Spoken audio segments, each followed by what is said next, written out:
আজি মই বনাবলৈ ৰেচিপিটো হৈছে গাজৰৰ হালুৱা। তাৰ কাৰণে মই দুটামান গাজৰ লৈছোঁ আৰু গাজৰখিনি ভালদৰে মই পিচি লৈছোঁ। তাৰ লগত দিবলৈ মই দুটামান কাজু আৰু দুটামান মই বাদাম লৈছোঁ আৰু সেইখিনি ভালদৰে মই কাটি লৈছোঁ।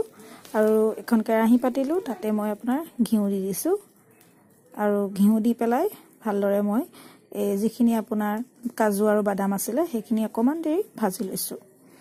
আৰু এয়া ভজা হৈ গ'লে তাৰপাছত আকৌ অকণমান তাতে ঘিউ দি দিছোঁ আৰু তাতে মই এতিয়া কাটি যিখিনি গাজৰ ৰুকি লৈছিলোঁ সেইখিনি মই তাত দি দিছোঁ আৰু সেইখিনি ভালদৰে লৰাই ভাজি দিব লাগিব। এয়া ভালদৰে ভাজি থকা হৈছে। এয়া ভজা অলপ হৈছে। যেতিয়া আপুনি দেখিছে যে গাজৰৰ পানীখিনি শুকাই গৈছে, তেতিয়াই সোৱাদ অনুসৰি আপুনি অলপ চেনি দি দিব। মই চেনি খাই ভাল পাওঁ মিঠা, তো অকণমান সৰহকৈ মই দি দিছোঁ আৰু চেনি সতি একেলগে লেটিয়াই ভালদৰে খুব ভাজি থাকিব লাগিব। এয়া ভজা হৈ গৈছে আমাৰ। এইটো এনেকুৱা ধৰণৰ হৈ যোৱাৰ পাছতে আমি কি তাত অকণমান পাউডাৰ গাখীৰ দি দিছোঁ, সোৱাদটো ভাল আহিব। আৰু ভাজি থকা আপোনাৰ বাদাম আৰু কাজুখিনি দি দিছোঁ আৰু তাৰ লগতে ভালদৰে সেইখিনি লৰাই দিছোঁ।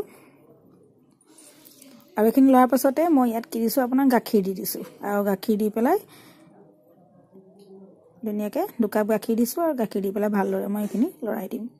এয়া লৰোৱাৰ পাছতে যেতিয়া লাহে লাহে লৰাই গাখীৰখিনি সৈতে মিলি যাব আৰু যেতিয়া আপোনাৰ গাখীৰে কাজুৱে গাজৰে মিলি যাব, মিলি যোৱাৰ পাছত এটা উতল আহিব।